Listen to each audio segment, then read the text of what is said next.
गौतम बुद्ध के बचपन का नाम सिद्धार्थ था। अक्सर सिद्धार्थ एकांत में जाकर ध्यान मग्न रहा करते थे। एक दिन की बात है, सिद्धार्थ अपनी उपवन में एक साथ जगह है इसी प्रकार ध्यान मग्न थी कि तभी एक घायल हंस उनके सामने आ गिरा, जिससे उनका ध्यान भंग हो गया। जब उन्होंने अपनी आंखें खोली तो देखा कि सामने एक सफेद तीर के वार से बुरी तरह घायल बड़ा तड़प रहा था। उसे देखते ही सिद्धार्थ का मन द्रवित हो उठा और उन्होंने उसे तुरंत उठा लिया। धीरे धीरे वे हंस को सहलाने लगे और फिर पास के सरोवर में जाकर उसका घाव धोकर उसके शरीर से धीरे से तीर को निकाला। तीर निकालते ही वह दर्द से तड़प उठा। तब सिद्धार्थ उसे धीरे से सहलाते हैं और उसके घाव पर कपड़ा बांध देते हैं। उसी समय एक ओर से कुछ और होता है और उधर से उनका चचेरा भाई देवदत्त आता हुआ दिखाई देता है। सिद्धार्थ के हाथ में वह उस हंस को देखकर बहुत खुश होता है और सरस को लेने के लिए सिद्धार्थ के पास भागता हुआ आता है। सिद्धार्थ, ये तुम्हारे पास है और मैं इसे कब से ढूंढ रहा था। यह मेरा शिकार है और अब जाकर मिला है। देवदत्त ने हंसते हुए सिद्धार्थ से कहा, नहीं देवदत्त, ये हंस मेरा है। यह तो कब का दम तोड़ देता अगर मैं समय पर इसका इलाज न करता। सिद्धार्थ ने देवदत्त से कहा, देता तो क्या होता, मैंने इसीलिए तो उसे मारा है। ये तो मेरा शिकार है, तुम जबरदस्ती मेरे शिकार को हड़पना चाहती हूं, देवदत्त ने गुस्से में कहा।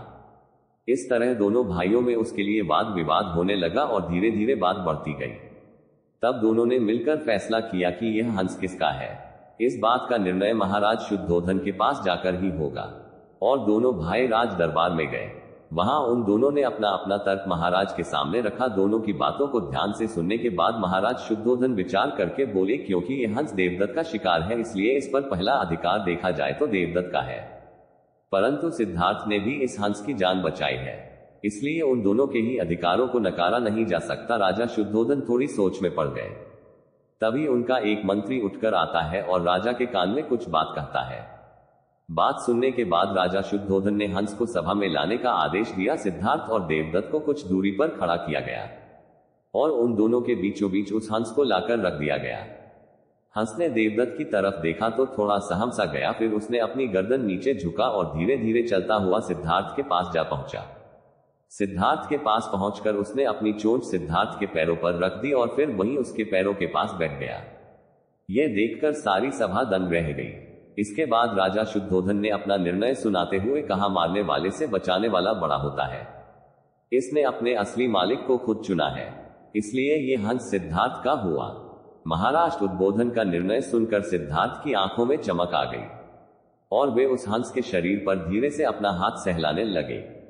दोस्तों, इस कहानी में हमने देखा कि एक बेजुबान जानवर भी प्रेम की भाषा समझता है और यह एक चीज हम सब ने अपनी जिंदगी में एक्सपीरियंस कर रखी है।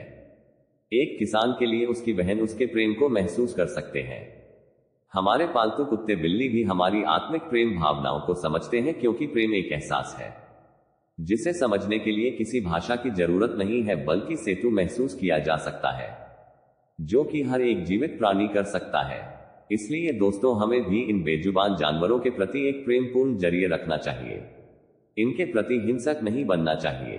भारत के सबसे स्वच्छ शहर इंदौर में प्लॉट और घर लेने के लिए हमसे कांटेक्ट करें और अपने फ्यूचर को ब्राइट बनाने के लिए दिए गए मोबाइल नंबर पर कॉल करें।